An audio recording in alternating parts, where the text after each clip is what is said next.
fascia. So we're going to start up here in the front of the house, and I'll start looking at everything up above on the second floor. Okay, I'm going to move down to the next level. I get down here, I can see some loose soffit right here. I want to note that. And as I go down on this fascia, I've got some water damage right here too, and it's loose as well. The water damage doesn't surprise me because this particular house didn't have any drip edge flashing on it to prevent this.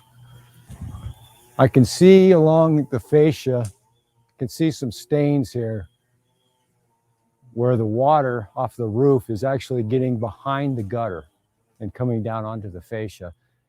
This is a result of that, is this water damaged fascia material.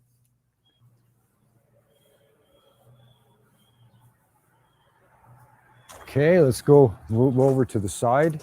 Okay, we're back over here on the east side of the house, so we're going to start looking really closely in the corner on our soffit and our fascia.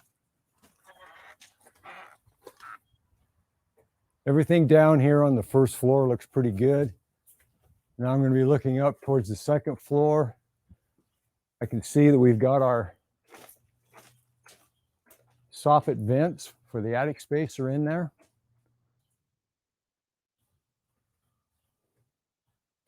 Down here to the back, see the vents as well. This is a good time to observe these soffit vents. That's all going to be part of your attic inspection later, but this is the best time to view those. And I can see a little water damage right up here on the corner on the fascia. I'm going to take a photo of that, focus in, and it looks like we may have some on this outer corner here as well. Try and capture that. That concludes our soffit, eaves, and fascia inspection. We did find a few minor items. We'll note that in our report, and we'll move on to the next section. So now we're going to do a representative amount of exterior windows. And the things that I look for is make sure that the window frame isn't cracked, broken. We don't have any distortion of any kind. We want to make sure these weep drain holes on the bottom frame are open and not plugged up. This is where any outside rain or any kind of moisture that comes in, this is what allows it to drain out of the track of the window. Make sure those aren't plugged up. I will check the screens, even though that's not part of the SOP, but I want to make sure that the screens aren't bent. These two windows here, they look good. Let's go ahead and move on to another one. So we're going to move on to the next side, and remember we're doing a representative amount of windows, which means approximately one window per side on the house. Again, I want to look at the frame, make sure we don't have any frame distortion of any kind. Want to make sure everything is good and tight in here, that we don't have any points for entry for water. Check our drain holes or weep holes on the bottom of the frame.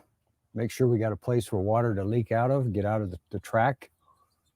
This one looks good. So let's move on to another side. This one here has got a bent screen frame. So I probably will note that in my report. Again, I'm looking for my drain holes, make sure they're not plugged up. Looking for any distortion, any kind of cracking, bending, any kind of window breakage, and I don't see anything. So I think we're in good shape here too. Now the SOP tells us to inspect all exterior doors. So we're going to start with the front entry door here. I'm going to go ahead and take a picture just for reference. And right away I can see these side lights, which are on both sides of the entry door. We've got some broken trim around the glass. We've got a lot of failed caulking. We go up and down the sash. Some of these pieces are broken in half. I can see it over here as well. So we've got broken trim and caulking, failed caulking. this is all potential entry points for water.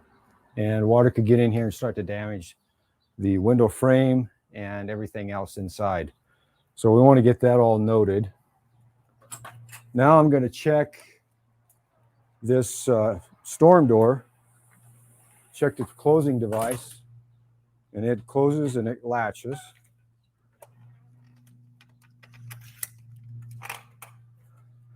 Now I'm going to move in here to the inner door.